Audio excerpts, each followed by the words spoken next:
Muy buenas tardes a todos y muchas gracias por su presencia en esta conferencia que ya terminando el año viene a iniciar las actividades del año que está por concluir, ¿no? Para nuestra fundación. Pero esto ha sido por razones de fuerza mayor que Dios ha querido, así que sirva como inicio para el año próximo, ¿no? Esta clase, cuyo tema es la mística de San Rafael Arnaiz. Vamos a empezar con una oración como de costumbre. En el nombre del Padre, y del Hijo, y del Espíritu Santo. Amén. Ven, Espíritu Santo, llena los corazones de tus fieles y enciende en ellos el fuego de tu amor. Envía, Señor, tu Espíritu, y todas las cosas serán creadas. Oh Dios, que has instruido los corazones de tus fieles con la luz del Espíritu Santo, danos gustar lo recto según el mismo Espíritu y gozar siempre de sus consuelos. Por Jesucristo nuestro Señor. Amén. Santa María, Madre de Dios, sede de la sabiduría, en el nombre del Padre, y del Hijo, y del Espíritu Santo. Amén.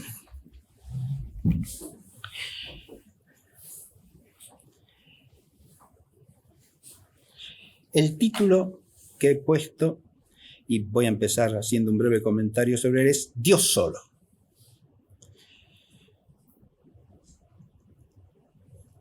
Esta expresión, Dios solo, que aparece abundantemente en los escritos de Rafael Arnaiz,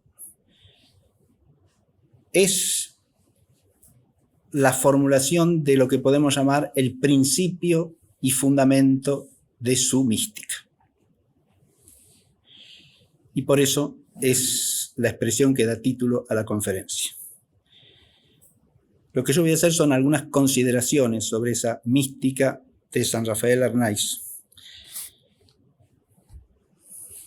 sin ninguna otra pretensión que la de presentarla a ustedes, lo cual requiere alguna justificación, como en toda temática que se aborde en público. La primera es una justificación de orden personal y enseguida voy a exponerla. Pero la segunda es ya de orden general. Esta clase en el día de hoy es una clase clamorosamente extemporánea. Y está bien, porque si tratamos de mística, tratamos de algo que viene de fuera del tiempo. ¿Qué es lo que quiere decir extemporáneo? ¿No? Que procede no del tiempo, sino de fuera del tiempo.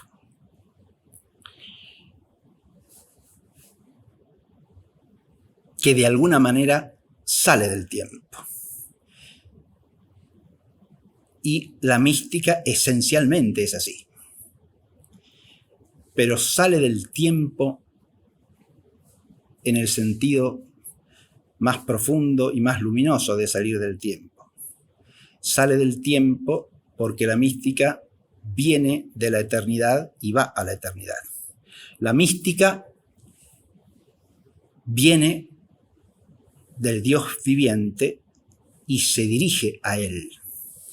Y en ese sentido, claramente, es algo que no pertenece al tiempo. Lo trasciende radicalmente y finalmente.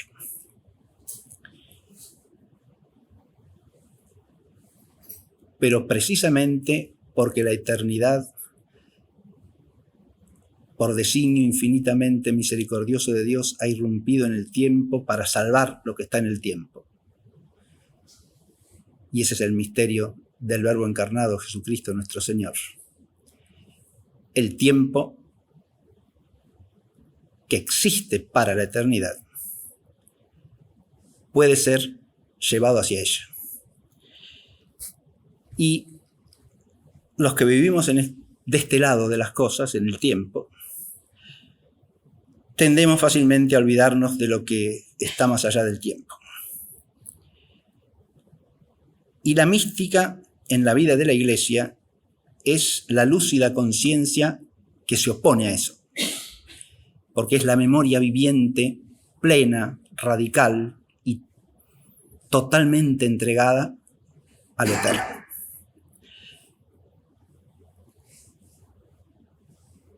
Y esto es lo primero que hay que oír en el Solo Dios de Rafael Arnaiz. Y la consideración de eso es fundamental e importantísima para todo cristiano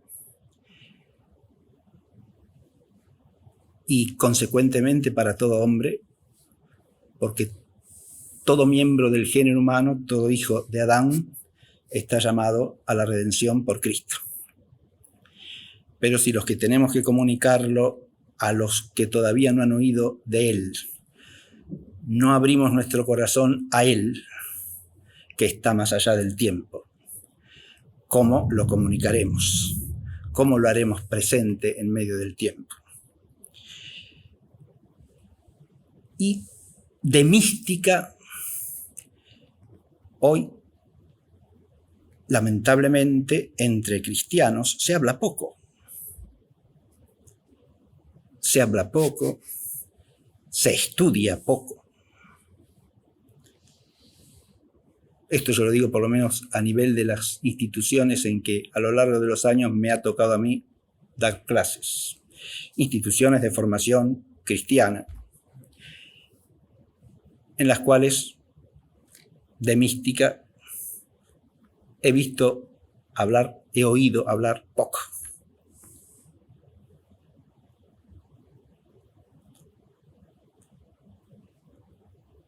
En el lenguaje corriente, la palabra mística hoy día se asocia con cualquier cosa menos con la vida cristiana y con la vida religiosa. Y si se asocia a ella, se usa la palabra en sentido despectivo. Se dice místico para decir algo medio extraño, estrafalario, casi fuera de lugar. Y en el uso vulgar que podemos oír en la calle, mística se asocia con cualquier cosa menos con la fe. Se habla de mística en ciertos ambientes políticos, por ejemplo. Se habla de mística en relación con el fútbol. Hay una mística del fútbol. De eso sí podemos oír hablar popularmente. Y lo que debe llamar la atención es que una palabra que originalmente no pertenece a esos ambientes haya sido absorbida por ellos, ¿no? Hay que plantearse si no se trata de una usurpación, no ya solo del nombre, sino de la dimensión de la mística. Si la mística no está desubicada, fuera del lugar que le corresponde. Creo que estos planteos que acabo de hacer, por lo menos, muestran que el tema tiene cierta relevancia objetiva. Esta se acrecienta si nosotros entendemos que en la tradición cristiana la mística sí tiene un lugar importantísimo, ya desde la época patrística. El conocimiento, la sabiduría mística se han visto siempre como la más alta cumbre del conocimiento de Dios por Cristo. Y la mística ha sido siempre apreciada como la forma más perfecta, más plena, más elevada de vida cristiana en el tiempo. La más próxima a la beatitud de la vida eterna. Esto sí forma parte de la tradición cristiana y es algo que me parece que conviene por lo menos reflexionar y mucho más todavía tengo la firme convicción de que debe recuperarse esa valoración, esa estimación de la mística. Esto supone, por supuesto, tener un claro concepto de qué sea la mística.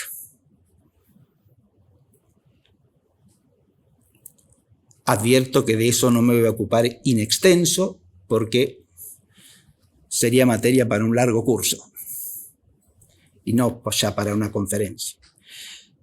¿Qué cosa es la mística? Pero sí voy a decir elementalmente algo que nos permita ubicarnos en una noción básica de mística. Lo primero que aclaro es que aquí mística está dicho en cristiano. No hablamos de mística en un sentido amplio que pudiera incluir una dimensión humanística, analógica, de mística natural, si es que eso puede existir. Puede ser, pero hay que ver en qué consiste y de eso no nos vamos a ocupar hoy. Pero la mística de la que hablamos aquí, insisto, está dicha en lenguaje cristiano y por lo tanto es propia de la vida cristiana. Una primera aproximación a la noción de mística nos lleva a entender que el místico, porque hablar de mística en abstracto supone hablar de las personas que tienen una vida mística en la iglesia. El místico, caracterizado muy básicamente, es aquel cuya vida cristiana es más celestial que terrena, más eternal que temporal, más divina que humana.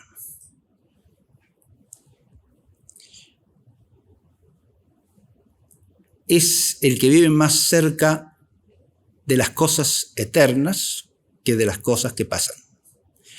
Y eso abarca la totalidad de su vida. No es algo que se da ocasionalmente en su existencia, sino que es lo que constituye el núcleo de su vida, de su existencia como cristiano, y abarca todos los aspectos de esa vida.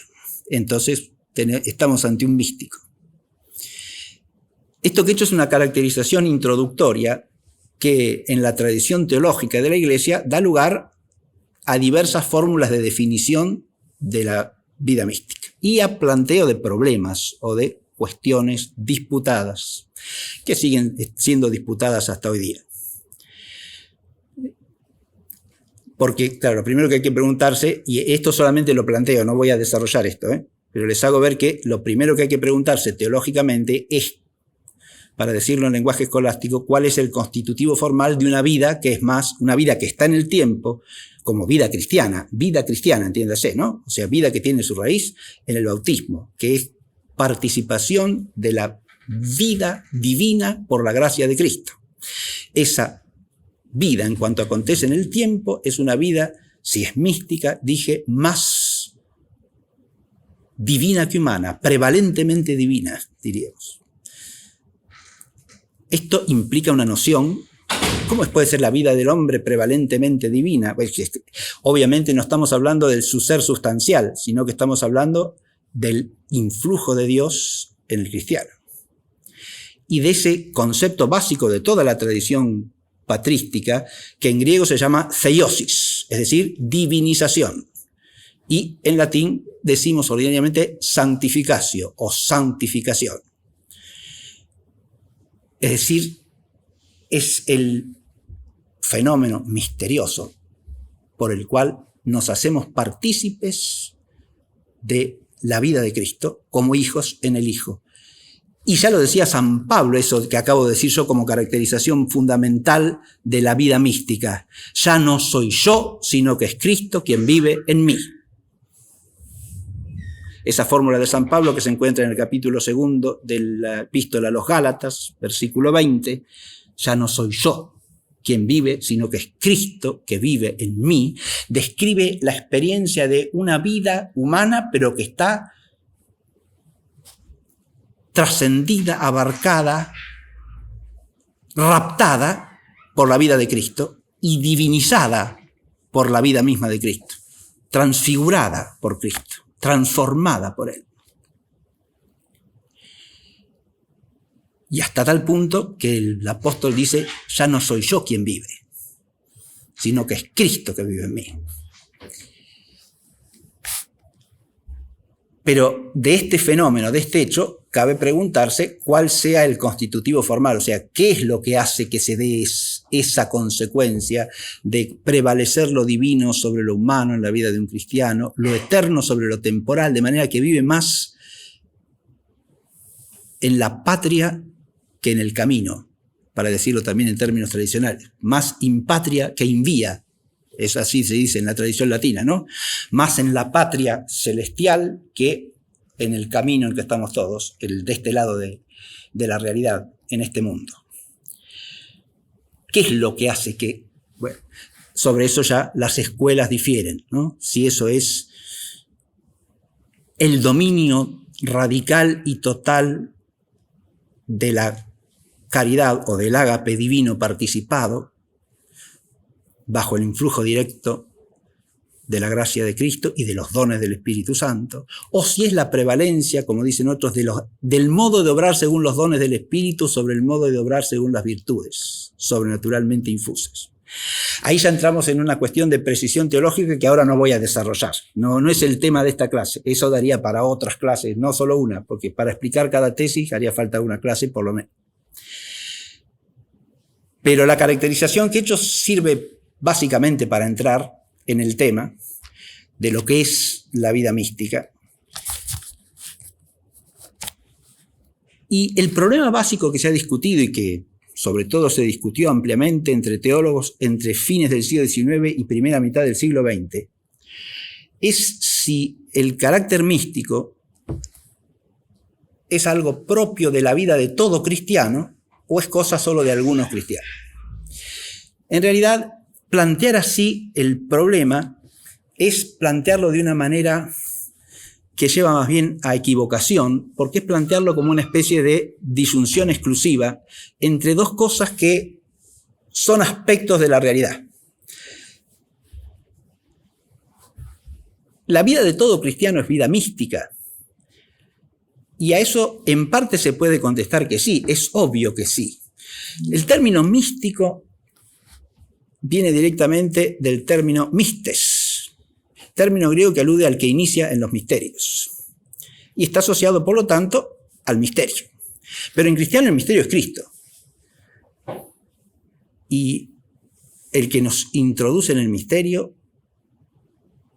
es el mismo, a través de su iglesia, que es parte del misterio, porque el misterio es Cristo presente en medio de vosotros los cristianos, dice Pablo, ¿no? Y todos, desde que somos bautizados, vivimos en el misterio. Y por lo tanto nuestra vida es mística. Y en cuanto que estamos constituidos por la gracia del bautismo en hijos en el Hijo, tenemos una vida divino-humana. Claro. ¿Y ahí hay un principio místico? Claro que sí, sin duda alguna. ¿Pero esto implica que todo cristiano es un místico? Obviamente no. Ahí hay que responder claramente que no. Así como todo cristiano por la gracia del bautismo está llamado a ser testigo de Cristo, pero no todos los cristianos somos mártires, en el sentido propio y riguroso de la palabra. Ese es un don que Dios le regala a algunos, ¿sí? No a todos los cristianos.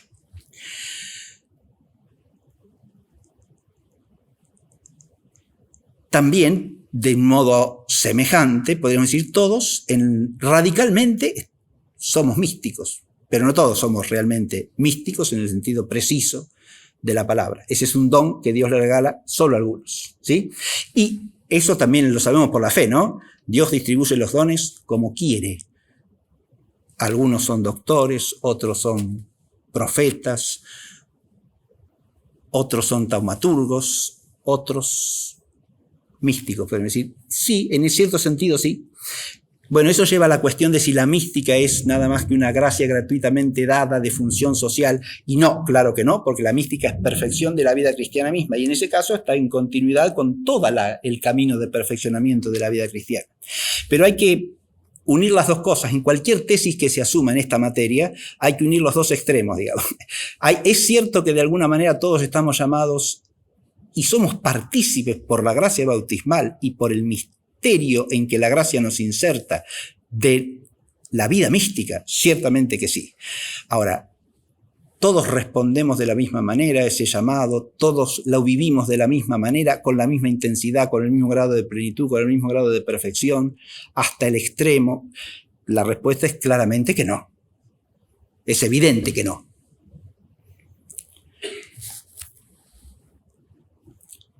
Pero, dejado de lado todo esto lo planteé porque para hablar de la mística de Rafael Arnaiz, alguna noción de mística tenemos que tener, ¿no? Pero insisto en que lo que acabo de presentar es que situarse en la noción de mística es situarse ante una problemática amplia, profunda y compleja también. Pero basta que nos atengamos a esa noción primaria de mística que bosquejé, ¿no? El místico es el cristiano que vive, a pesar de estar en el tiempo, más en comunión y en comunicación vital con lo eterno que en lo temporal, más una vida divina que humana, más una vida del fin consumado que una vida del camino, pero estando en el camino. Y eso es parte del misterio de Cristo, adviértase. Todas las formas de vida cristiana son participación de la vida de Cristo. Y Cristo, por ser el Verbo encarnado, nos dicen los teólogos que han pensado el problema a lo largo de los siglos, desde los padres de la Iglesia en adelante, una de las consecuencias del misterio de la unión hipostática es lo que se llama la doble condición de Cristo, que vivió en este mundo al mismo tiempo como mediador y como comprensor. Porque desde el primer instante de su existencia humana, es decir, desde el instante en que fue concebida la naturaleza humana de nuestro Señor Jesucristo, de María Virgen por obra del Espíritu Santo y unida en ese mismo instante a la persona divina y eterna del Verbo consustancial del Padre, desde ese instante esa humanidad está dotada de la visión beatífica, es decir, de la visión que hace bienaventurados a los santos en el cielo. Pero al mismo tiempo se inicia su vida temporal en este mundo, de modo que es a la vez viador y comprensor. Esto se ha estudiado clásicamente en la tradición teológica escolástica en lo que se llama las ciencias de Cristo, el tratado de las ciencias de Cristo. En Cristo será ciencia divina, es decir, la sabiduría divina eterna por ser Dios, en cuanto que en él hay naturaleza divina, y será también saber humano, ciencia humana, conocimiento humano. Pero ese conocimiento humano en Jesucristo es triple. Hay ciencia adquirida por experiencia en el mundo, como nosotros adquirimos nuestros conocimientos, ¿no? Humanamente. Hay ciencia infusa, es decir, ciencia divinamente infundida en su inteligencia humana. Pero hay, por último, ciencia beatífica, es decir, ciencia de visión. La afirmación de que en Jesucristo hay en toda su vida terrena ciencia de visión es, según las calificaciones teológicas, por lo menos próxima a la fe. Porque si no se admite eso, Jesucristo no sabría quién es Él. No tendría conciencia de su propio ser, lo cual es una imperfección inaceptable en el Verbo encarnado. En eso tampoco me puedo detener, obviamente, pero es un supuesto de lo que quiero decir acá. El místico participa de ese misterio que se da en Cristo de manera única, singular, totalmente. No es que en el místico se da lo mismo, La unión, lo que dije que se da en Cristo es una consecuencia de la unión hipostática y por lo tanto se da solo en Él. Pero el místico participa de alguna manera de esa doble condición de viador y comprensor. La diferencia esencial en que no es comprensor todavía. Sigue estando en este mundo. no tiene la visión beatífica, pero su vida está de tal manera volcada hacia lo eterno, de tal manera absorta en Dios solo. Y ahí viene el lema de Rafael Arnaiz, Dios solo. Que se aproxima tangencialmente, voy a decir con una metáfora geométrica, a la visión beatífica.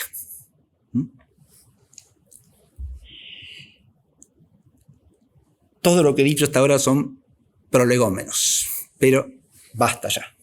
Y voy a entrar en me falta una justificación que dije que era de carácter personal.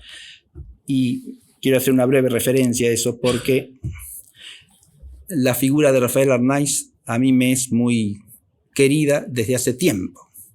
La primera vez que lo conocí fue, obviamente, literariamente.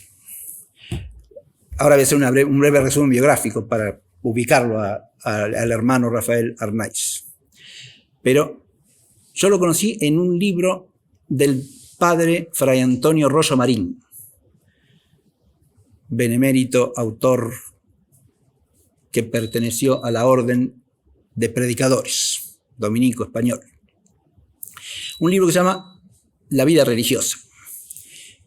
Tiene un apartado dedicado al trabajo y la vida religiosa, y de la santificación del religioso por el trabajo. Y en ese apartado cita un fragmento escrito por Rafael Arnaiz. Eso fue lo primero que yo leí. Y me quedó tan grabado y me causó tanta impresión ese texto que después me puse a buscar a ver si había publicaciones de él y me encontré con este libro, del que ahora voy a leer algunas cosas, que son las obras completas del hermano Rafael. Acá figura como hermano Rafael porque no estaba ni canonizado ni beatificado. Ahí beatificado y canonizado están usados en sentido jurídico, se entiende, canónico, no en el sentido teológico. Obviamente que ya era un santo del cielo, ¿sí? Pero se lo nombra aquí como hermano Rafael, ¿sí?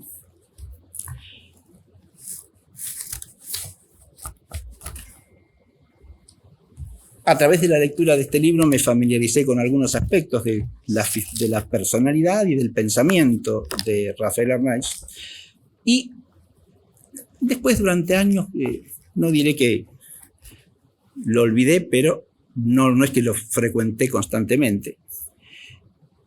Y este año me tocó estar internado por una enfermedad. Y uno de los textos que vino a mi memoria más vivamente fue ese texto que ahora les voy a leer.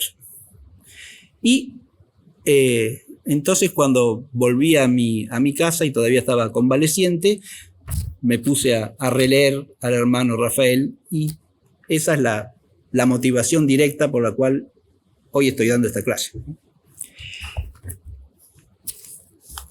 El texto por el cual yo entré en contacto con Rafael Arnaiz, en esta edición de las obras completas, lleva el número 161 y abarca los párrafos del 772 al 774.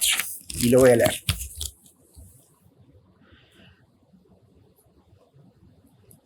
Las 3 de la tarde de un día lluvioso del mes de diciembre. Esto está fechado en 12 de diciembre de 1936. En ese momento, Rafael Arnaiz tenía 25 años, porque nació en 1911 y falleció en 1938, con 27 años. ¿Sí? Empiezo de nuevo. Las 3 de la tarde de un día lluvioso del mes de diciembre. Es la hora del trabajo y como es sábado y hace mucho frío, no se sale al campo. Vamos a trabajar a un almacén donde se limpian las lentejas, se pelan patatas, se trituran las berzas, etc. Le llamamos el laboratorio. En él hay una mesa larga y unos bancos, una ventana y encima un crucifijo.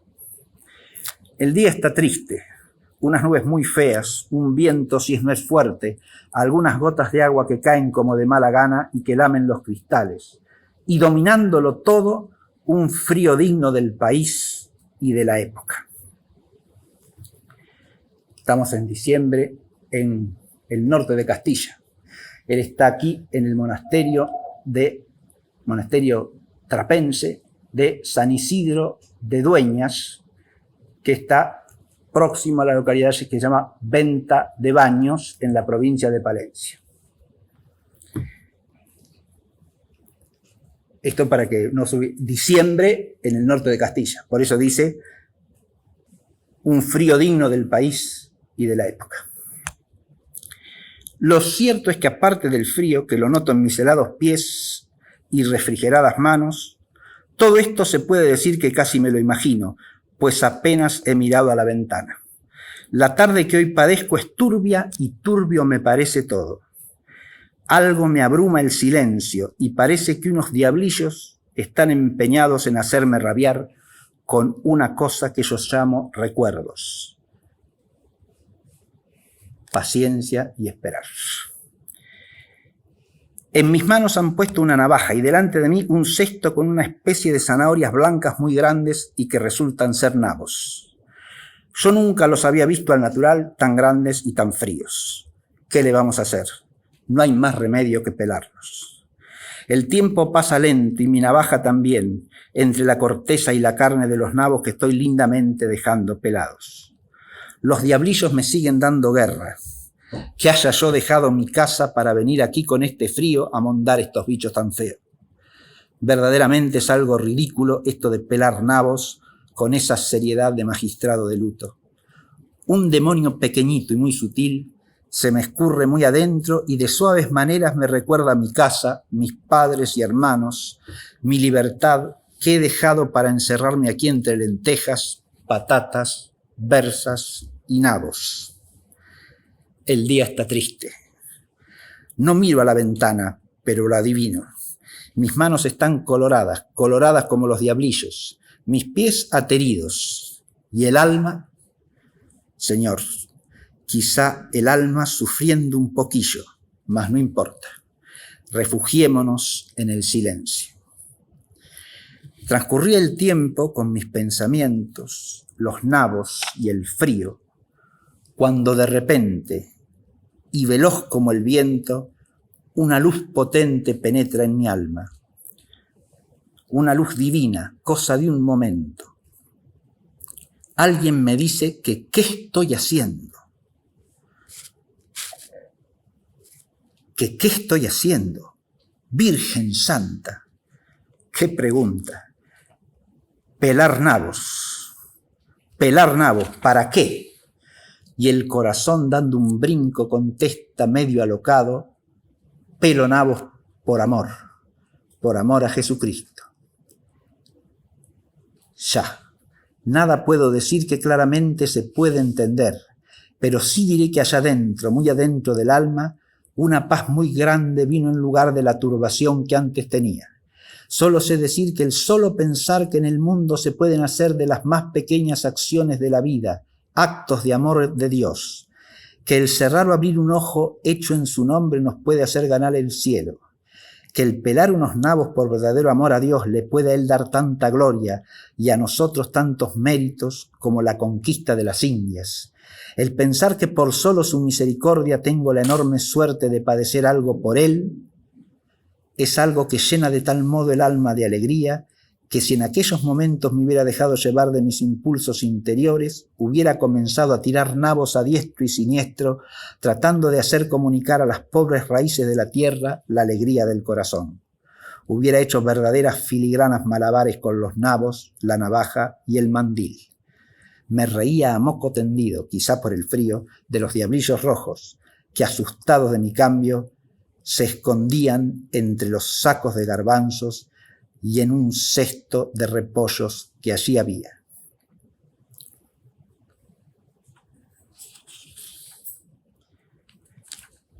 Ahora salteo hasta el párrafo final de todo el número 161, que es el 780, que dice así. La próxima vez que vuelva a pelar raíces, sean las que sean, aunque estén frías y heladas, le pido a María no permita se me acerquen diablillos rojos a hacerme rabiar. En cambio, le pido me envíe a los ángeles del cielo para que yo pelando y ellos llevando en sus manos el producto de mi trabajo, vayan poniendo a los pies de la Virgen María rojas zanahorias, a los pies de Jesús blancos nabos y patatas y cebollas, coles y lechugas. En fin, si vivo muchos años en la trapa, voy a hacer del cielo una especie de mercado de hortalizas. Y cuando el Señor me llame y me diga basta de pelar, suelta la navaja y el mandil y ven a gozar de lo que has hecho. Cuando me vea en el cielo entre Dios y los santos y tanta legumbre, Señor Jesús mío, no podré por menos de echarme a reír. Lo he abreviado un poco el texto, pero este texto nos pone precisamente en la atmósfera de una vida mística.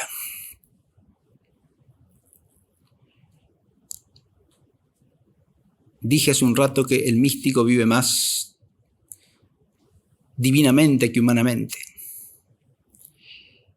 Y, claro, la acción de pelar nabos es una acción humana, que humanamente puede tener su sentido. Sí, ¿para qué se pelan nabos? Y para hacer la comida con los nabos, ¿sí? Para cocinarlos y comerlos. Ese es el sentido temporal del pelar nabos. Pero claro, este joven, como lo dice el texto, ha dejado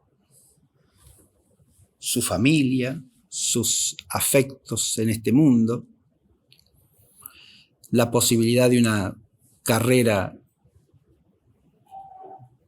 brillante, porque en el momento en que decide entrar al monasterio, él estudiaba arquitectura en la Universidad de Madrid.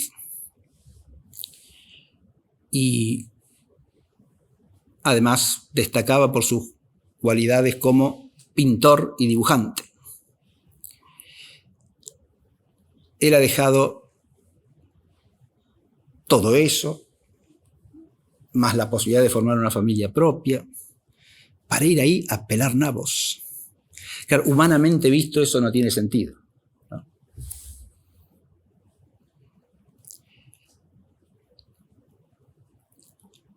Y de ahí los diablillos tentadores que le quieren hacer ver el absurdo de su situación, ¿verdad? Lo quieren hundir en las dudas, en la angustia, en la desolación, en la negrura del sinsentido, diríamos, ¿no? Para decirlo de manera más existencialista, como lo presenta el propio texto, ¿no? ¿Qué hago yo acá? Muriéndome de frío y pelando nabos, ¿no? Pero la respuesta que da es mística de doble manera. Primero, esencialmente, porque la respuesta es que lo que está haciendo no es pelar nabos. ¿Cómo que no? Sí, bueno, está pelando nabos, pero lo que está haciendo es pelar nabos por amor de Dios. Lo que diviniza ese acto es que es un acto hecho por amor de Dios. ¿Qué quiere decir eso? Eso lo podemos decir fácilmente, superficialmente, y lo podemos repetir sin entenderlo mucho. Pero lo que él está diciendo está enraizado en lo que él ha hecho al dejar todo lo que hasta allí era su vida para entrar en el monasterio, ¿no? ¿Qué es lo que lo ha impulsado a eso? A este respecto, yo voy a leer un texto en el que él mismo nos da respuesta al asunto.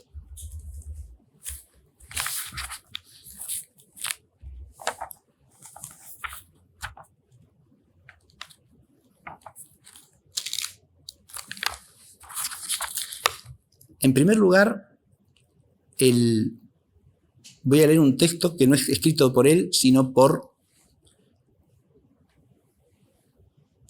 un familiar de él, en lo que son las deposiciones para el inicio del proceso de canonización. y donde vemos aparecer ya el solo Dios. El que cuenta esto es su tío materno, que juega un papel importante en la vida de Rafael Arnaiz. Se llamaba Leopoldo Barón. Leopoldo Barón, ¿sí? La madre era Barón de apellido, él es Rafael Arnaiz Barón, ¿sí? Y el tío Leopoldo, ¿sí? Familiarmente lo llama siempre tío Piolín, como apodo cariñoso por Leopoldo, ¿no? Que es como lo llamarían en la familia. Cuenta lo siguiente. Está en el momento en que él ha decidido que va a ingresar en el monasterio, pero todavía no se lo ha comunicado a la familia, salvo a este tío. Rompí de pronto el silencio, embargado por el sortilegio de la hora y el ambiente, con estas palabras del Salmo. ¡Qué magníficas son tus obras, Señor! A lo cual Rafael, como saliendo, está viendo el paisaje, el panorama, y él dice eso, ¿no? ¡Qué magníficas son tus obras, Señor! A lo cual Rafael, como saliendo de sí mismo, me respondió, sí, tío, pero no son Dios mismo. Aquí ya aparece una actitud que es, podríamos decir, una clara característica de vida mística.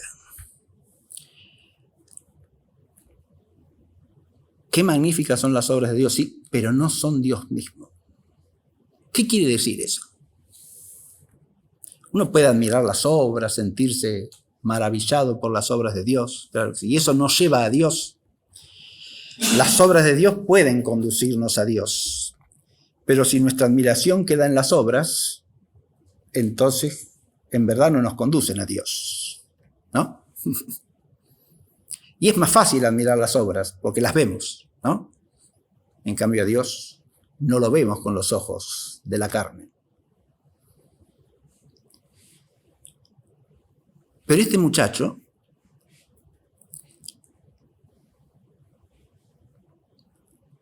que tiene en el momento en que están contando esto 21 años, no se queda en las obras de Dios. El tío le comunica esa maravilla ante las obras de la creación, sí, sí. Pero la respuesta de él es, pero no son Dios mismo. El que es grande en verdad es Dios. Es como si su corazón y su mente fuesen directamente hacia Dios. Ahí está lo propio del místico.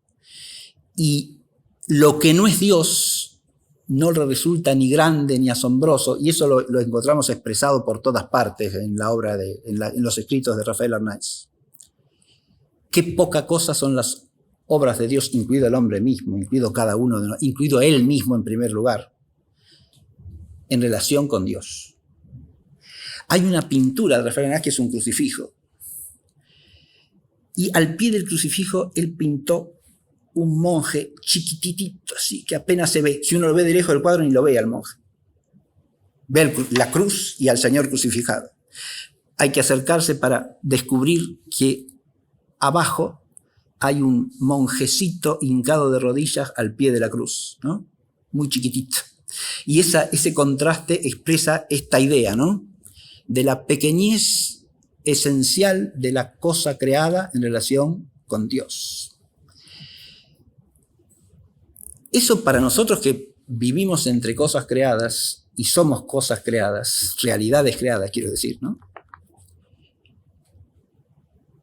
Puede ser a lo mejor fácil de decir intelectualmente, sí, obviamente. Si las obras de Dios son tan grandes, ¿cuánto más grande será Dios que las hizo? Perfecto. Pero una cosa es entender eso conceptualmente y otra cosa es tener la experiencia viva, permanente, como el sentimiento, diríamos, de la grandeza de Dios que trasciende todas las cosas. De manera tal que el corazón queda arrebatado por Dios solo, no por las criaturas de Dios. Queda totalmente entregado a Dios. Esto es lo que constituye lo propio del místico. Y eso está reflejado claramente en el pasaje de los nabos que leímos. Estoy pelando nabos. No, estoy pelando nabos por amor de Dios. La acción temporal adquiere sentido solamente en cuanto está vista en perspectiva de eternidad y en perspectiva de divinidad. En cuanto que es algo hecho para alabar y glorificar a Dios, entonces ya todas las objeciones presentadas por el diablillo retroceden, ¿sí? Desaparecen. Pero también es mística por el modo de darse esa claridad en el espíritu, porque dice que irrumpió una luz de repente como un viento impetuoso, ¿no? Es decir, es como una intuición de esa verdad que le traspasa totalmente la inteligencia y el corazón y le muestra con lucidez, experimentalmente, podríamos decir también, que eso que estaba haciendo era un acto de amor de Dios y por lo tanto de valor eterno, ¿no? Y por eso termina diciendo que, muy humorísticamente, porque era un hombre de fino humor, que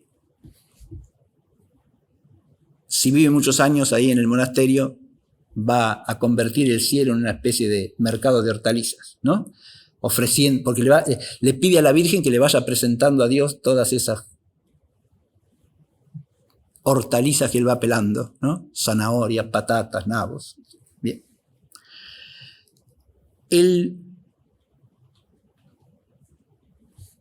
El carácter místico de esto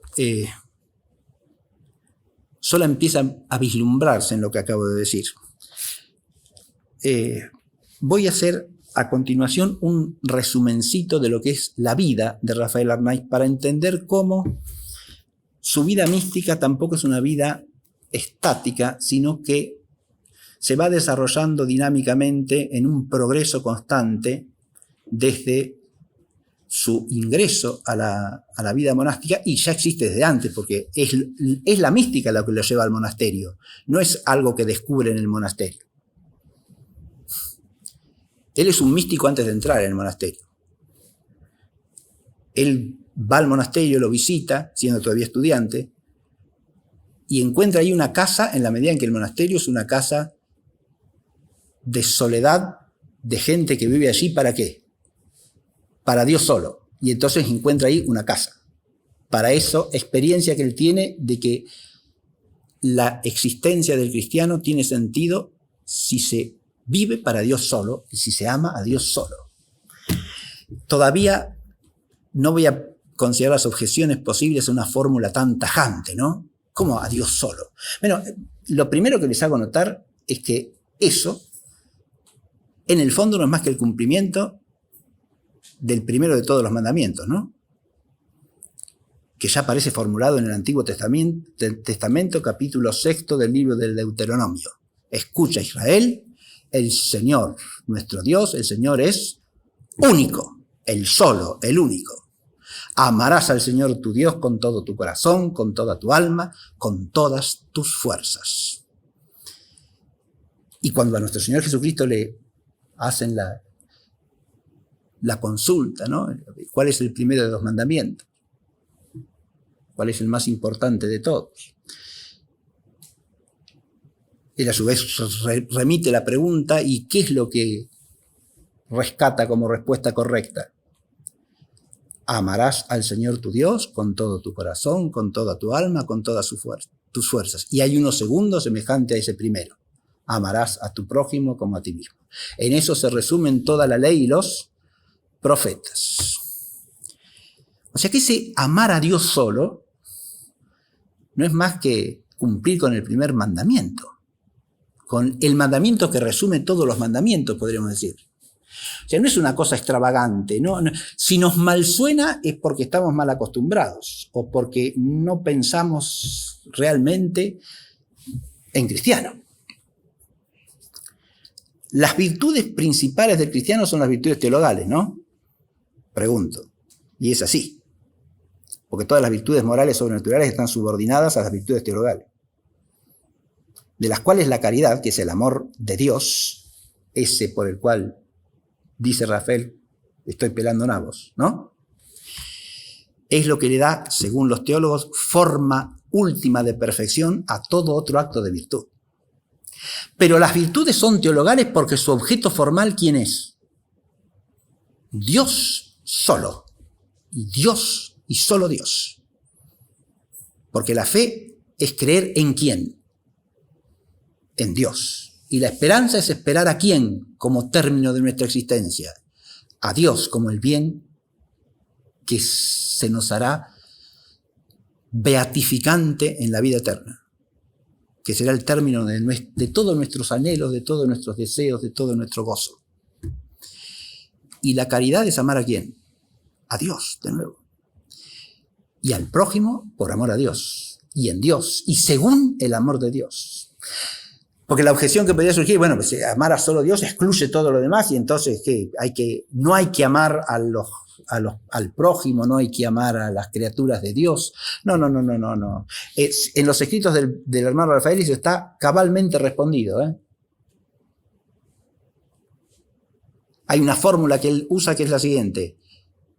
El que ama, y ahí está el medio, fíjese, el mediador, el único mediador entre Dios y los hombres, el hombre Cristo Jesús, ¿no? El que ama a Jesucristo, que es nuestro Dios, dice Rafael, no puede no amar a todos los que él ama, ¿no? Y él ha subido a la cruz por amor para redimir a los hombres, ¿no? Pero un amor que está dirigido primero que nadie a quién, al Padre cuya voluntad ha venido a cumplir, ¿sí?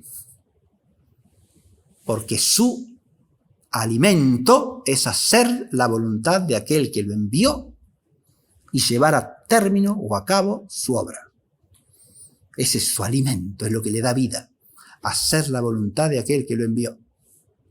Y esa voluntad es una voluntad amante para con el hombre, ciertamente que sí.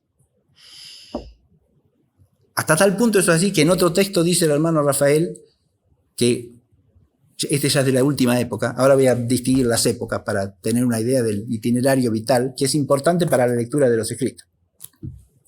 Pero en uno de los escritos ya del final dice que un día saliendo de la misa y después de recibir la comunión, le surgió una experiencia tal del amor al prójimo que hubiera querido arrojarse a los pies de cada uno de los frailes del monasterio para besárselos. ¿Sí? Sí, no es que el amor a Dios suprime el amor a las criaturas de Dios, al contrario, lo hace bueno, lo hace pleno, lo hace perfecto y lo saca de todo egoísmo y de todo interés mezquino y de toda motivación puramente temporal. ¿Está claro? Claro, eso es fácil de decir de nuevo, pero lo propio del místico es que esto lo vive. Después trata de explicárselo. Pero lo vive intensamente, fervorosamente. Y por eso las expresiones de los místicos a veces resultan duras, ¿no? Como Santa Teresa cuando dice que esta vida es una mala noche en una mala posada. Pero se pasa. No se pasa nada. Esta vida, dice Santa Teresa, la vida en este mundo, entera, es una mala noche en una mala posada. Dice, pues es una exageración, es una manera de ver un poco pesimista. No, señor. Comparado con la grandeza y la plenitud de la vida eterna, ¿qué es la vida en este mundo? Una mala noche en una mala posada. Porque además, a la luz de la fe, entendemos que la vida en este mundo está afectada por lo que se llama en la Escritura la figura de este mundo, ¿no? De león presente. La figura de león presente es una figura ¿de qué? De un mundo marcado por la huella del pecado de Adán. ¿Está claro? Es un mundo que lleva en sí una carga de oscuridad. La luz de Cristo ha irrumpido en este mundo, ciertamente que sí, pero lo ha dejado en su condición de mundo caído hasta que Él vuelva, ¿eh? Es el mundo redimido, pero el mundo redimido no ha perdido la figura de este mundo. Sigue siendo el mundo donde existe el pecado o no. La enfermedad, la muerte, el dolor, el sufrimiento, ciertamente que sí. Hasta tal punto esto es claro que más bien nos las pasamos tratando de eludir todo esto, ¿no? Pero esto es propio de la figura de este mundo, de este eón. Y el no querer advertirlo es apartarse de la fe. Pero el místico, la vida mística, la sabiduría del místico, es una sabiduría vital que profundiza la luz de la fe. ¿Está claro? Nunca se le opone, la profundiza y la radicaliza. Eso es lo que tiene. Y por eso a veces resulta duro, como resultaban duras las palabras del Señor y como siguen resultando las palabras del Señor si no las edulcoramos con una mala traducción a la hora de proclamarlas o de leerlas. ¿Está claro? Porque él, en la lista de los místicos, el primer analogado obviamente es nuestro Señor Jesucristo en su humanidad, ¿no? Eso ya lo dije y ya di el fundamento teológico dogmático para eso, ¿no? Que es el misterio de la unión hipostática. Pero el místico expresa a veces de manera radical lo que es una verdad que todo cristiano profesa, ¿eh? El solo Dios, y solo Dios es perfecto, sí, solo Dios es bueno o no. Y lo dice la Escritura, no es un invento. Las cosas creadas por Dios participan de cierta perfección y de cierta bondad. Pero como dice Rafael Joven, no son Dios mismo. Ninguna. Y si uno la toma a esa realidad creada por Dios, cae en una confusión tremenda, que es lo que la Escritura llama idolatría. Poner una cosa creada en el lugar de Dios. Dios solo.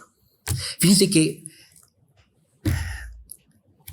yo experimento la necesidad de tener que aclarar la expresión porque puede resultar dura, ¿no? Aún entre cristianos. Imagínense si uno la dice más allá, ¿no? Pero insisto, disminuir, edulcorar o debilitar, enervar estas expresiones, quitarles el nervio, es degradar la palabra que debe ser proferida, de disminuir la revelación que nos ha sido dada, ¿eh? Porque hay algo importantísimo que advertir, es otro aspecto de los místicos. Los místicos son signos de Dios. Los místicos, la vida mística es parte de la presencia real, vital y luminosa de Cristo en medio de los hombres. Y a través de los místicos es Cristo el que nos está hablando, ¿eh? En ese sentido, la experiencia de la vida mística es importantísima para la totalidad de la vida de la Iglesia. Lo que la teología especulativa dice a su manera, el místico lo dice a la suya, y lo dice de un modo más elevado, no menos. No es menos, es más. Porque lo que la teología especulativa dice conceptualmente, a modo discursivo, el místico lo dice a modo de intuición y de contemplación vital. Es decir, de una manera mucho más próxima al modo intuitivo de conocimiento que es propio de Dios. ¿Qué conoce Dios? Solo a sí mismo. Y conociéndose a sí mismo conoce todo. Si uno, es decir, en la mística, para entender algo de la mística hay que ir y volver constantemente de los textos de los místicos, como es el caso del hermano Rafael, a la teología especulativa, que es donde nos podemos apoyar de un modo más próximo a nuestro modo de entender. ¿Sí? Pero el ir y venir entre las dos cosas es necesario porque una cosa ilumina la otra.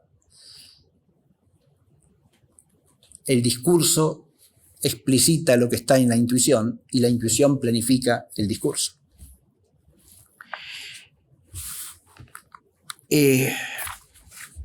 Yo dije que Rafael Arnaiz nació en 1911, ¿no? Y nació en Burgos, en la ciudad de Burgos.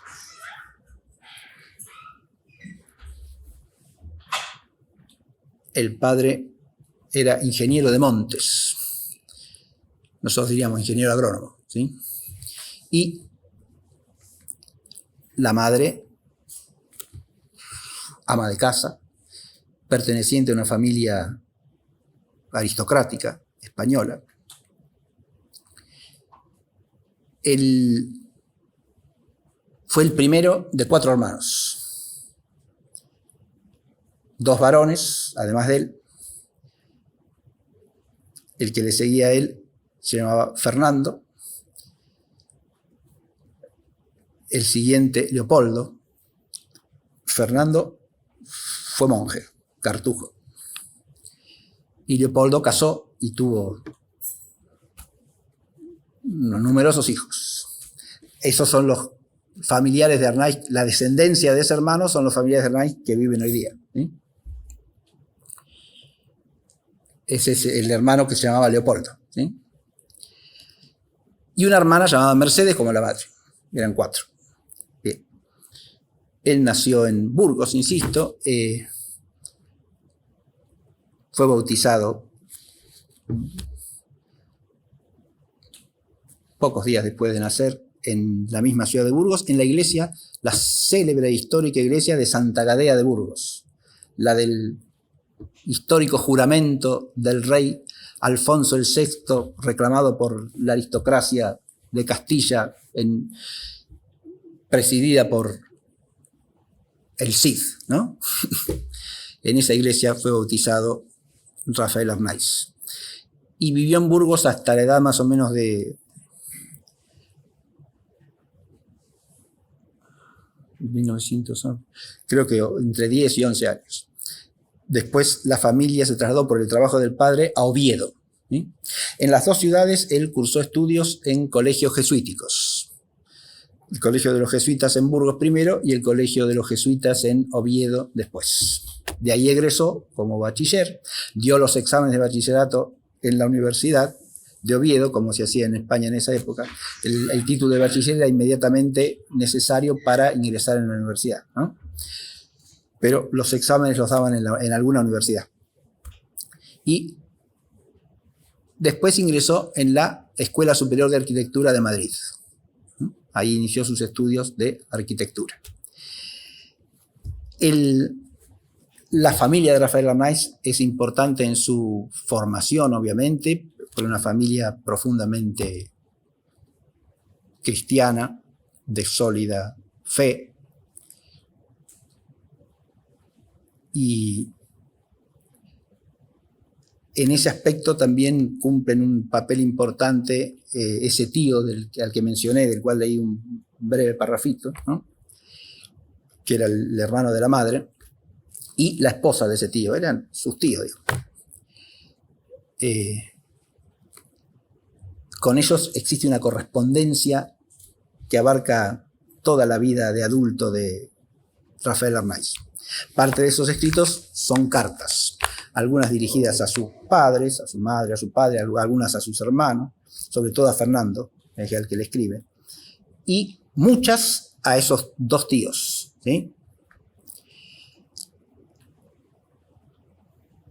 Aparte de eso, hay otros textos que son reflexiones personales que él anota, a modo de una especie de diario, y después, hacia el último tiempo, hay la obra que es quizá la más, lo que podría ser llamarse su obra más madura y más profunda y más perfilada en cuanto al pensamiento y a la expresión del pensamiento también, es la serie que lleva por título Dios y mi alma, ¿no? Que son reflexiones que él anotaba día a día, mientras Dios y mi alma, exacto, así es.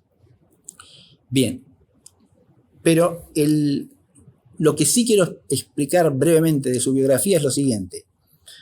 Es incorrecto decir que fue un monje, Fray Rafael Arnaiz, porque no fue monje. Si se lo llama fray es en el sentido de hermano en Cristo, pero no fue monje. ¿Por qué? Él ingresa en el monasterio de San Isidro de Dueñas como novicio de coro. Es decir, ingresa para profesar como monje en el futuro, ¿no?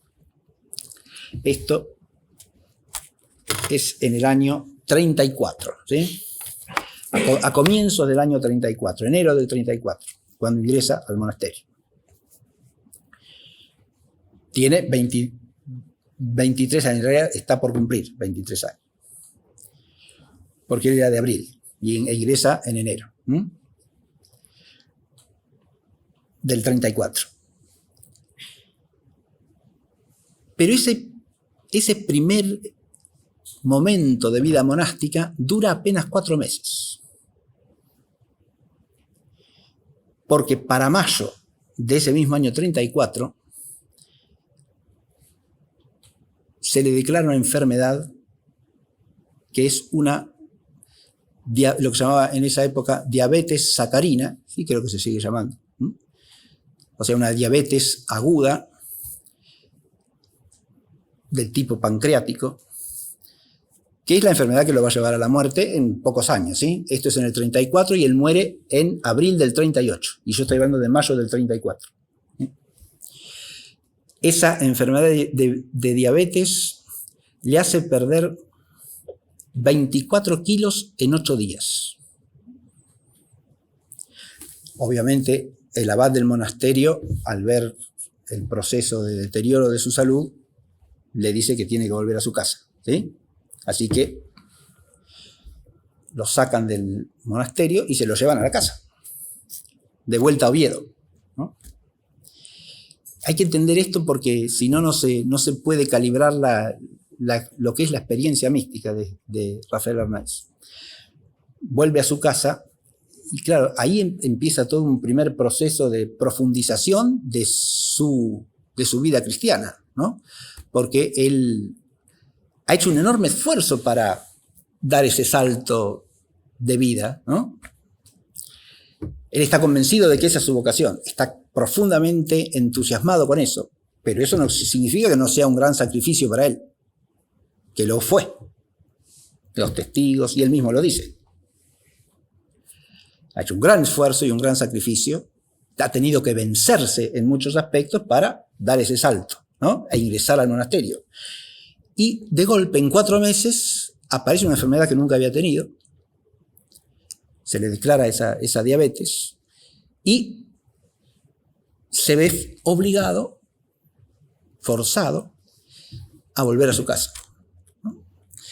Va a pasar en la casa todo el resto del año 34, todo el año 35, y va a volver al monasterio recién a comienzos del 36.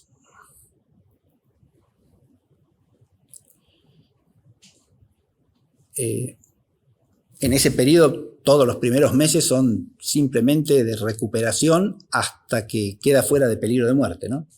Sometido a dieta rigurosa y a dosis diarias de insulina. O sea, se ve de golpe enfrentado con una voluntad de Dios, que es que él no quedase como novicio en el monasterio al que había ingresado con gran entusiasmo y con gran sacrificio, ¿sí? Y sin embargo, persevera en su vocación mientras vive en su casa, con la certeza de que va a volver al monasterio y con la voluntad de volver. Para eso tiene que esperar largos meses para recuperar su salud y además para conversar con el abad del monasterio, con el maestro de novicio, etcétera, a ver si están dispuestos o no a recibirlo. Y claro, la contestación que le dan es que lo pueden recibir, pero no ya como novicio. Dadas sus dificultades de salud, porque adviértase que el padecimiento de la diabetes quedaba paliado temporalmente, pero no suprimida la enfermedad, ¿no? No lo pueden aceptar porque no puede cumplir con las exigencias de la regla en cuanto a horarios, en cuanto a trabajo y en cuanto a dieta. Es interesante desde el punto de vista histórico comparar también lo que era un monasterio trapense en esa época con lo que es hoy. Es decir, hay muchas modificaciones en cuanto a los que se llaman usos y costumbres, que es la manera de vivir la regla. Pongo algún detalle, por ejemplo. Es decir, la regla era mucho más, los usos y costumbres eran en esa época mucho más exigentes, ¿no? Y mucho más rigurosos desde el punto de vista ascético. Por ejemplo, los monjes tenían dormitorio común, los cistercienses también tenían dormitorio común, que era una gran galería con una crujía, con camastros que eran catres, como catres de campaña, ¿sí? Hoy día cada monje tiene una habitación propia, que es su celda, ¿sí? Donde tienes una cama bastante confortable. Eso no existía para los monjes en esa época. Eso para que ustedes adviertan, cuando le dicen que no puede volver como novicio, ¿a qué se refieren, no? Vivían permanentemente con el hábito puesto, por ejemplo. Inclusive dormían con el hábito puesto, cosa que tampoco pasa hoy día.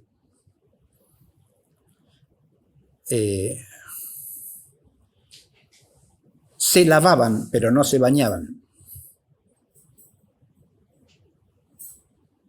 Quiero decir, no existía ni ducha ni bañera en el monasterio.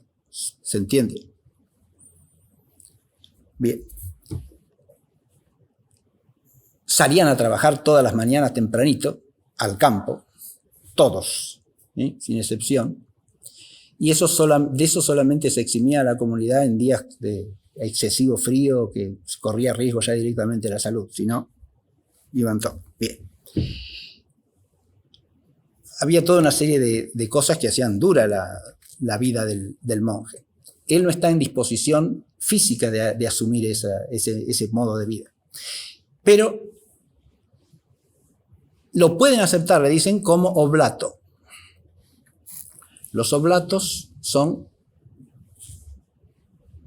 hombres que viven en el monasterio participando de algunas de las actividades de la comunidad monástica, pero sin pertenecer formalmente a ella porque no hacen votos. ¿Está claro? Entonces lo van a recibir como oblato y viviendo, salvo que mejore mucho su estado de salud, en la enfermería, donde puede tener más atención, cuidado, tiene una cama a su disposición, ¿sí?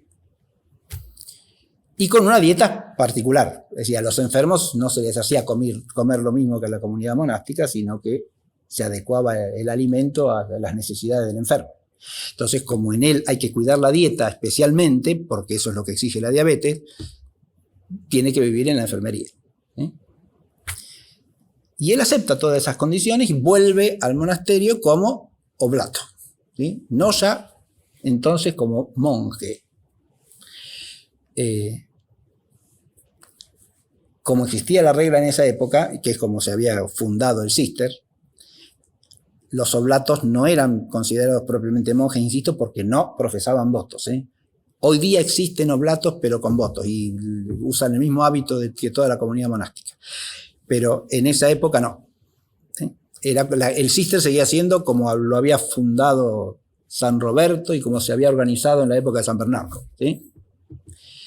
Había monjes, los monjes a su vez o eran clérigos o eran legos, ¿sí?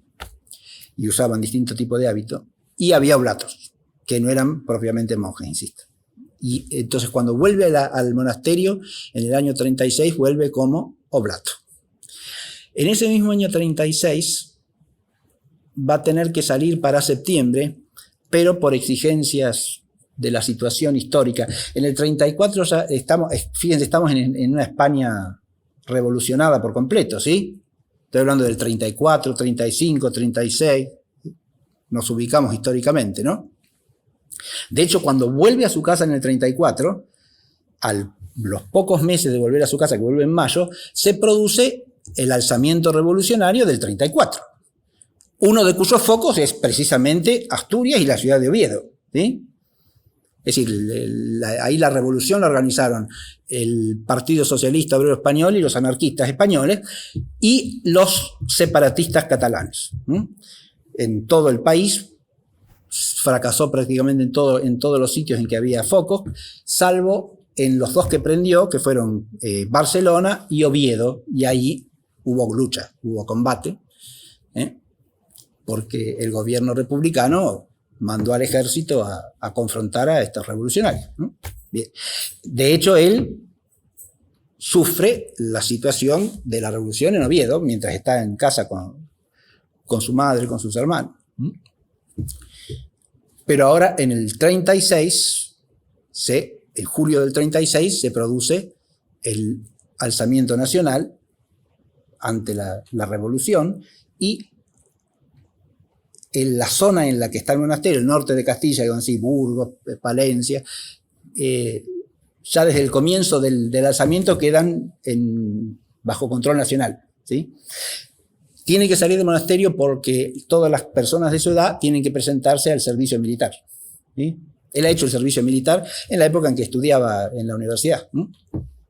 Ahora se presenta, pero lo declaran inútil para todo servicio, ¿sí? Eso es en el año 36, ¿sí? Después de la segunda entrada. Vuelve al monasterio, la salida esta es en septiembre, vuelve en diciembre y está hasta febrero. En febrero se le vuelve a agravar la diabetes y lo vuelven a mandar a la casa. Eso es febrero del 36. Y va a estar en su casa hasta fines del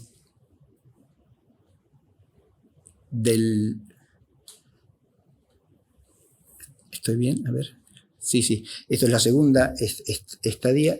Vuelve a la casa. Discúlpenme porque me perdí del 36. Sí.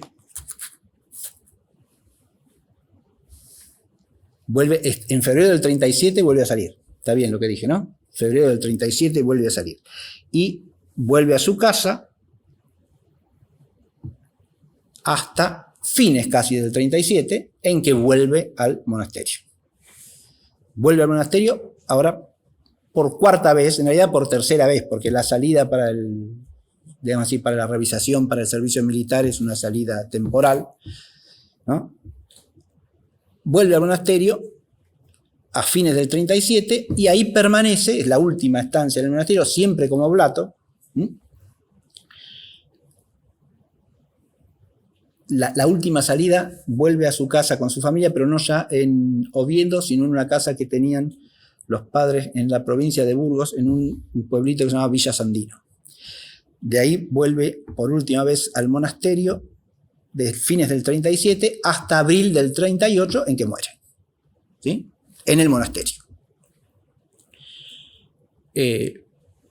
Todos estos avatares, digamos así, todos estos ires y venires, son experimentados por el hermano Rafael primero que nada, como algo querido por Dios, y más aún, como una bendición de Dios para él. A través de todas estas cosas, Dios me está manifestando su bondad, su misericordia. Eso es lo que él dice en sus escritos. Me está acercando a él, ¿no? Adviértase cómo ahí de nuevo está la visión mística de por medio, ¿no? A través de todo esto Dios me está uniendo a él, acercando a él, purificando para que sea un poco mejor, un poquitito mejor. Una de las características del místico es que precisamente porque está siempre en presencia de Dios, aunque sea una persona profundamente virtuosa, a varios testigos del proceso del hermano Rafael sostienen que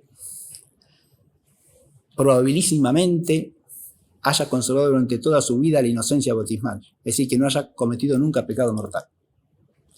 Pero si uno lo lee a él habla de que es un miserable pecador, ¿sí? Pero eso es propio de la vida, no está macaneando, está diciendo la verdad. Porque si hay algo propio de la vida mística es que al estar el místico en presencia de la grandeza y de la perfección de Dios constantemente, como si lo viera, se ve, al mirarse a sí mismo, se ve como una cosa miserable.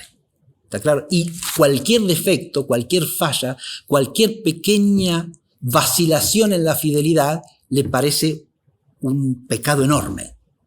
¿Se entiende esto, no? Así como la conciencia que está olvidada totalmente de Dios no ve pecado en nada, ¿sí? No lo puede ver. El alma que está iluminada profundamente por Dios ve grave falta aún en cosas pequeñísimas, ¿sí? Aún en cosas que de suyo no son objetivamente una falta grave. Pero él lo dice muy bien esto. Si nosotros, con todas las gracias que hemos recibido, somos como somos, ¿qué queda para los que no conocen a Dios? ¿Se entiende la afirmación, no? Si nosotros, con todas las gracias que hemos recibido, somos como somos, ¿qué vamos a pretender de los que no conocen a Dios, de aquellos a los que nunca se les ha hablado de Dios y no lo conocen en absoluto, ¿no?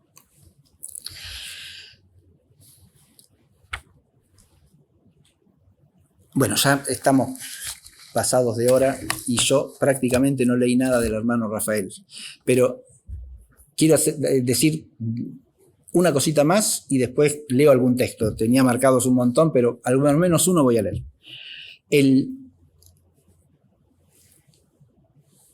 Si uno quiere entrar, esto sirve de introducción, la conferencia por lo menos que sea una invitación a la lectura, ¿sí? Yo he leído apenas una cosita hasta ahora, voy a leer otro párrafo, antes de terminar. Pero como la invitación a la lectura, quiero acompañarla por lo menos de un breve esquema que ayude a la lectura.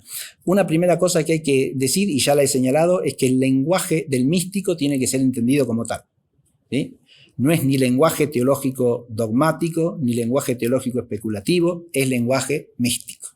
Y tiene el vigor, el carácter más bien poético y la fuerza profética del lenguaje místico.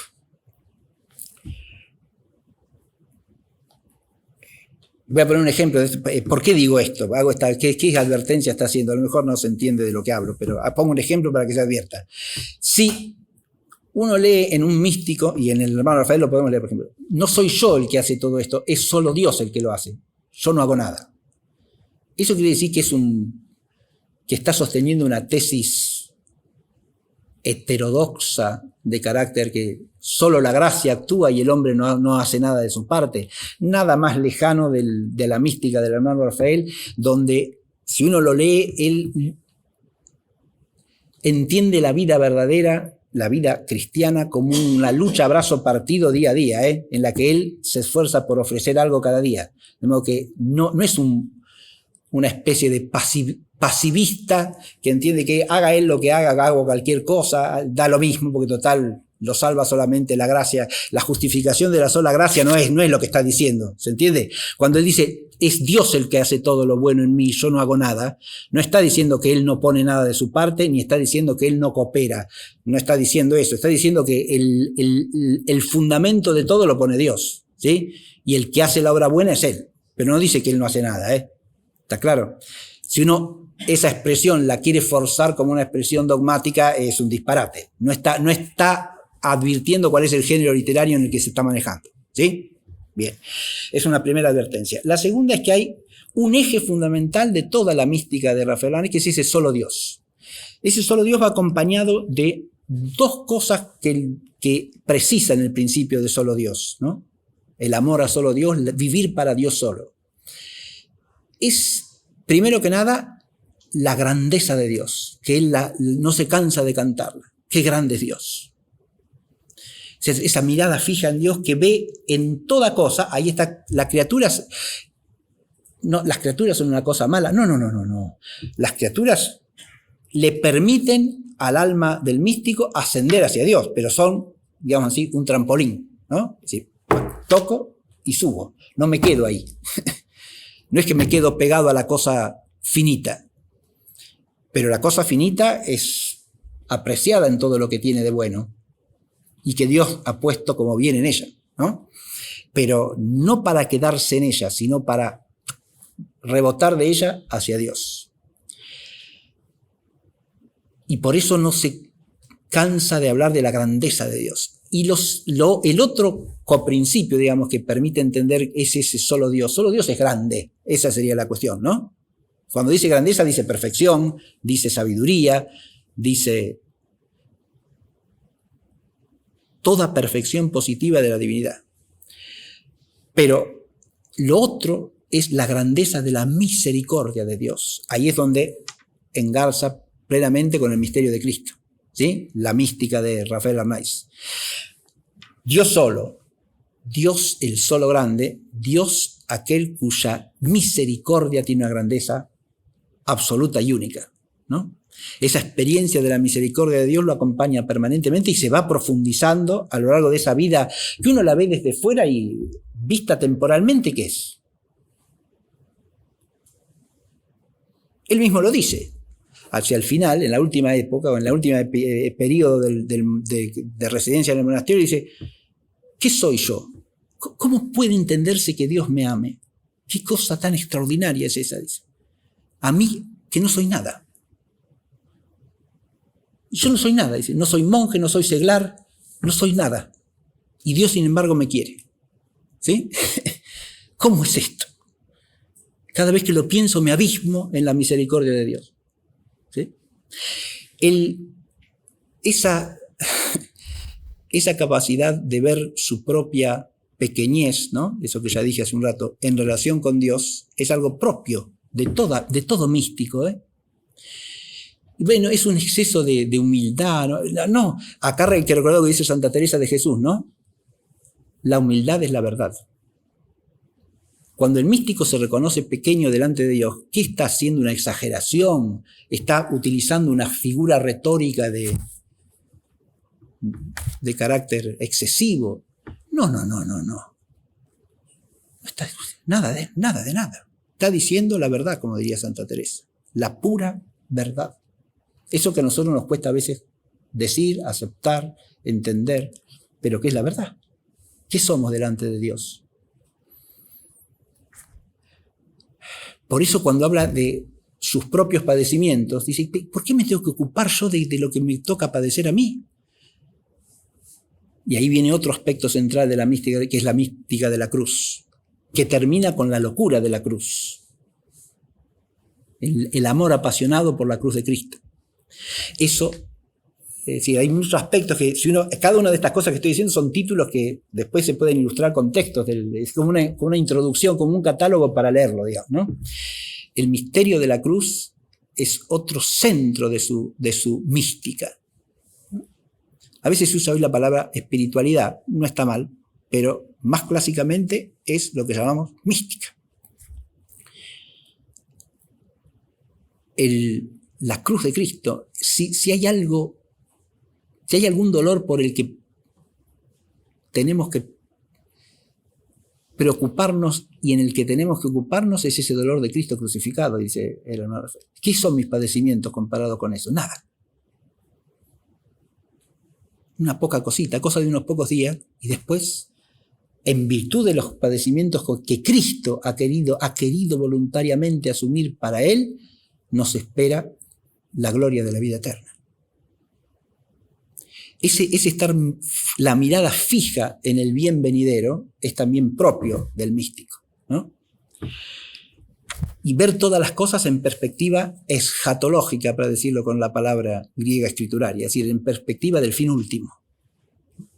No verlas en su inmediatez, a pesar de que las sufre en su inmediatez. No es que sea no realista, si hay algo que es castellano, es realista a carta cabal, es totalmente castellano en eso, castizo, como Santa Teresa, ¿no? Como San Juan de la Cruz.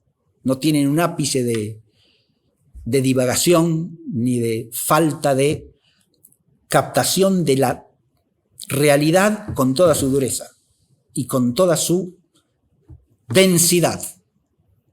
No es que disminuyan la gravedad que tienen los padecimientos en este mundo, no. Los captan perfectamente y los sufren. Pero los sufren en medio del misterio. De tal manera que él llega después aparece con la locura de la cruz y la locura del amor de Cristo, la locura de Cristo, vienen las paradojas del amor, que son, digamos así, lo que le da su sello final a la espiritualidad de Rafael Arnaiz.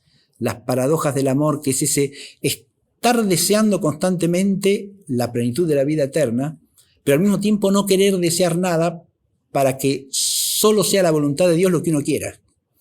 Claro. Quiero no desear, pero deseo. Claro que no es lo mismo, porque quiero no desear nada por mí y para mí, según mí. Y quiero que mi deseo sea todo de lo que Dios quiere. ¿Sí?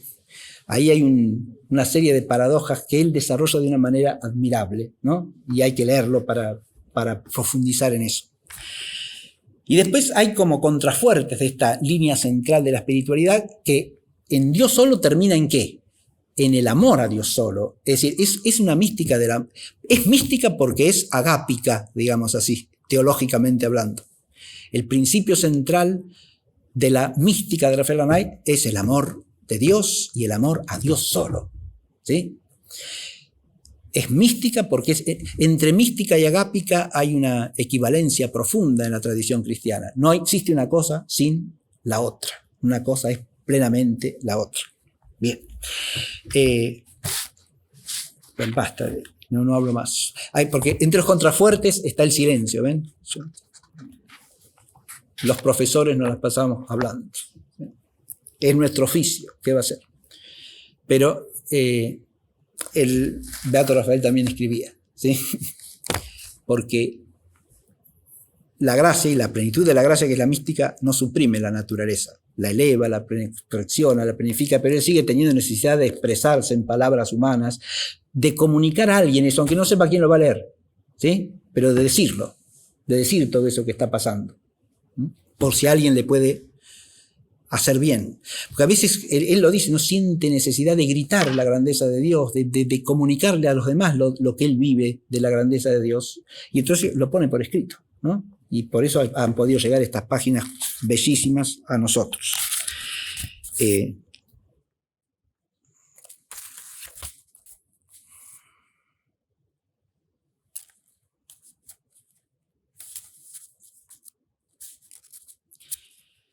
Voy a leer un pedacito nomás y ya dejo.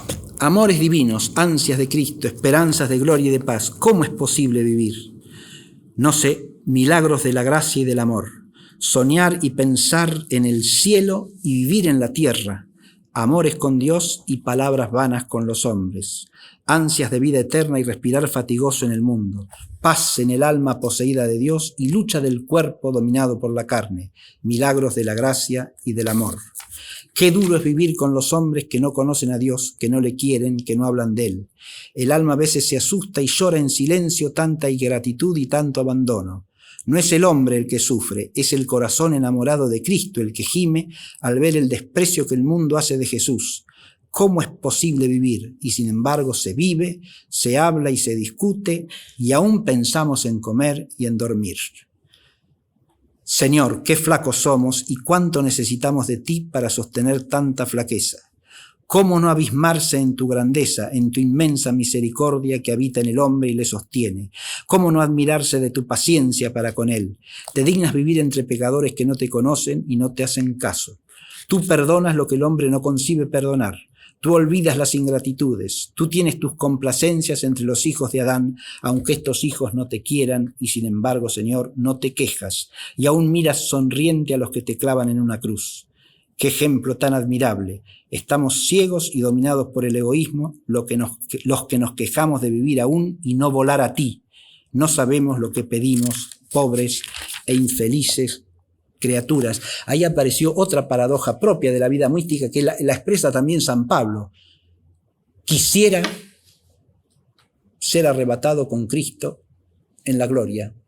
Pero por amor a vosotros me parece que es mejor permanecer aquí por algún tiempo, ¿no? Es decir, ese estar distendido entre la permanencia en el mundo si Dios lo quiere y el anhelo, que eso es propio del místico, ¿no? El anhelo fervoroso de pasar de este mundo y de ser unido a Dios. Ahí es donde el místico nos estremece, ¿no? Nos resulta difícil de seguir, porque estamos sumergidos en el mundo, diría el místico, porque no amamos a Dios solo.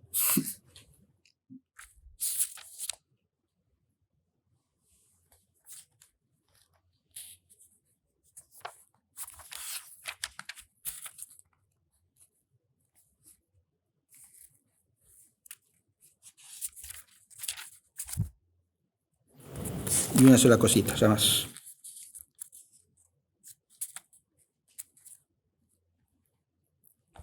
Vida de amor, he aquí mi regla. Esto es lo que dije hace un rato, ¿no? La vida mística es agápica, ¿no?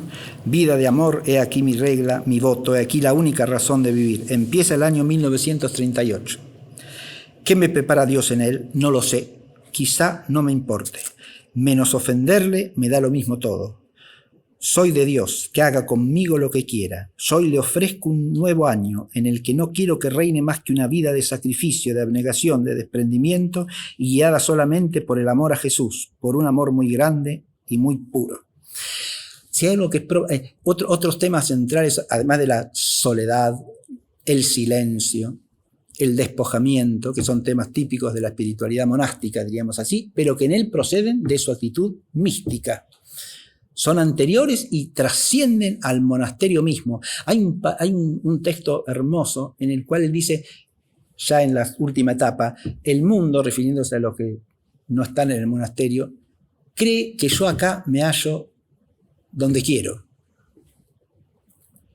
Que acá estoy bien porque esta es mi vocación. El mundo no entiende nada. El monasterio para él se había convertido casi en un tormento cotidiano, por múltiples razones. Pero sobre todo porque él en el monasterio era una rara avis que no encajaba por ninguna parte. ¿Está claro? Era un muchacho que enfadaba a muchos porque ¿por qué está acá? ¿Por qué no se va a otro lado? ¿Por qué no se va a su casa? Que hay que tenerlo en la enfermería haciéndole comida especial. Uno se puede oír hasta las murmuraciones, ¿no? A pesar del silencio de la regla. O los malos gestos, no hace falta decir palabra alguna. ¿Sí? Y él lo captaba todo, lo percibía todo. ¿Sí? Pero todo eso, ¿sí? Creen que acá estoy, y no es eso. Lo que yo busco no es el monasterio.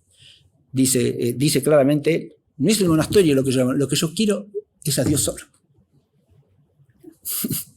No entienden nada. Entienden que yo quiero estar en el monasterio. No, yo quiero amar a Dios solo. No es estar en el monasterio lo que quiero. Si estoy en el monasterio es porque entiendo que Dios quiere que esté acá y no en otro lado. Porque esa es la voluntad de Dios. De nuevo, esto nos remite a una auténtica mística cristiana, ¿no? Mi alimento es hacer la voluntad de aquel que me envió, la voluntad del Padre, dice Jesucristo, ¿no? Y cuando nosotros le decimos que nos dé el pan de cada día y que se haga su voluntad, estamos diciendo que nuestro hambre es de lo mismo, ¿no? De cumplir la voluntad del Padre, del cual somos hijos. Quisiera, mi Señor, amarte como nadie. Quisiera pasar esta vida tocando el suelo solamente con los pies, sin detenerme a mirar tanta miseria, sin detenerme en ninguna criatura, con el corazón abrazado en amor divino y mantenido de esperanza. Quisiera, Señor, mirar solamente al cielo donde tú me esperas, donde está María, donde están los santos y los ángeles bendiciéndote por una eternidad y pasaron por el mundo solamente amando tu ley y observando tus divinos preceptos. Ah, Señor, cuánto quisiera amarte. Ayúdame, Madre mía. El hermano que lo visitó pocos días antes de que él muriese, Fernando, dice que en un momento de la visita rompió a llorar desolado. Rafael. Y dice, yo le empecé a preguntar qué le pasaba, que por qué era, qué era lo que le hacía, le daba tanto dolor, lo hacía sufrir de esa manera. Y entendí que lo que lo hacía sufrir no eran las incomprensiones de otros, las cosas que tenía que padecer, su estado de salud. Lo que le causaba ese dolor era no poder ofrecerle a Dios todas las obras que él quisiera ofrecerle por amor a él. Este es otro tema fundamental de la paz para él no es una paz en el sentido de ciertas espiritualidades totalmente descentradas, por lo menos, y no cristianas, donde lo que se busca es una especie de imperturbabilidad absoluta, nada más alejado de lo que llama paz Rafael Arnaiz y lo que llama paz la tradición cristiana y la verdad revelada.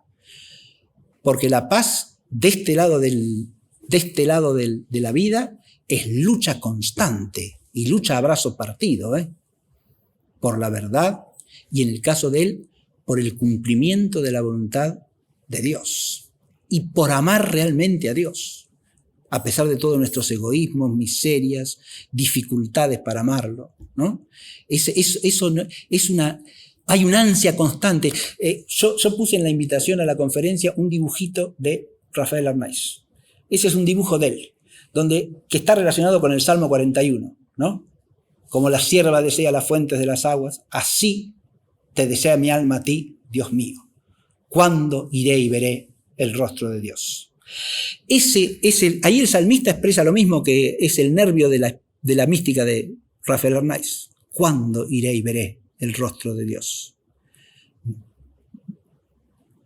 Como la sierva sedienta de las aguas, así te desea a ti mi alma, Dios mío. Y en el dibujito ese que es muy lineal, hay el ciervo tendido con la cabeza tendida hacia lo alto, pero al mismo tiempo hacia un costado de la figura donde hay una estrella que tiene como centro la cruz. Y el agua está arriba, no está abajo, el agua es el cielo el agua, ¿sí? Hay una pequeña línea abajo que es donde está el ciervo de pie, pero las líneas que figuran el agua están arriba, porque el agua obviamente es Dios mismo, ¿no? El ciervo tiene sed ¿de quién? De Dios, del Dios viviente, ¿no? Mi alma tiene sed del Dios vivo. ¿Cuándo iré y veré el rostro de Dios?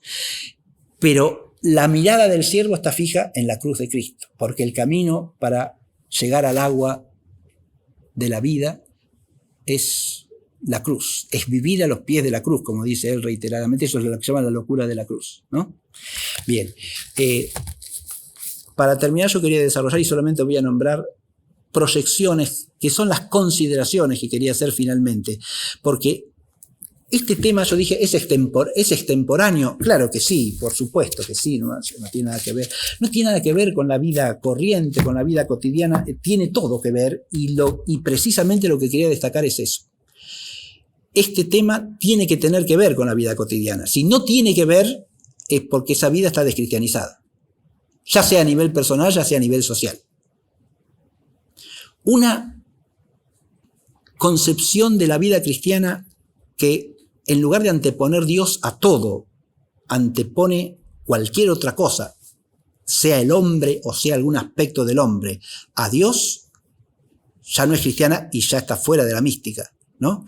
De la mística que es esencial a la vida cristiana.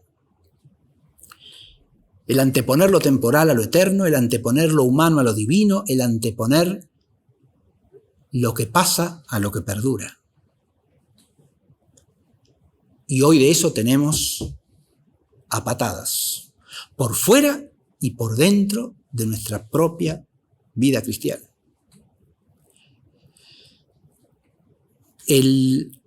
Pero además, sin mística no hay salud de la iglesia. Tenemos que darle a Dios gracias por los místicos y pedirle místicos, porque así como gracias a la oración constante de los monjes y de los cristianos que se adhieren a esa práctica del oficio divino, la iglesia cumple con un precepto de Cristo: orad siempre, sin cesar.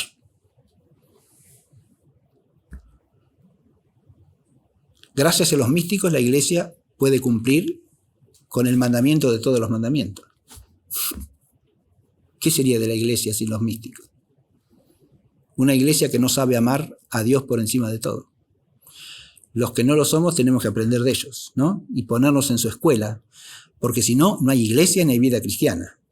Y no puede haber tampoco cultura cristiana. La Fundación Santa Ana tiene problema presencia de la fe en la cultura. Y sin mística no puede haber cultura cristiana porque no hay vida cristiana íntegra sin mística. En la Cartuja de Granada existe un sagrario artísticamente maravilloso que tiene arriba una cúpula en la que está pintado San Bruno, el fundador de la Cartuja, sosteniendo como una especie de atlas, de Atlante, ¿no? El mundo sobre sus hombros.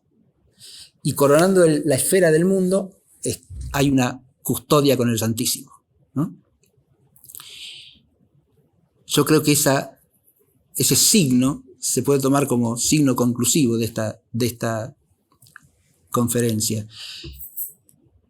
Los místicos son los que sostienen el orbe de la iglesia y a través de él el orbe del mundo. Y eso desde la invisibilidad y desde el ocultamiento en que ordinariamente se desarrolla la vida mística, ¿no? Ese es otro de los temas que trata el hermano Rafael. Vivir escondido, vivir oculto. Manifestar solamente algo, pero no. Es lo que decía Santa Teresa, mi tesoro para mí, ¿no? Es ese pudor del místico que deja oculto la mayor parte de lo que vive, ¿no? Porque eso acontece aunque no se vea. Pero eso que acontece aunque no se vea es lo que le da vida a lo que se ve, si es que lo que se ve tiene vida.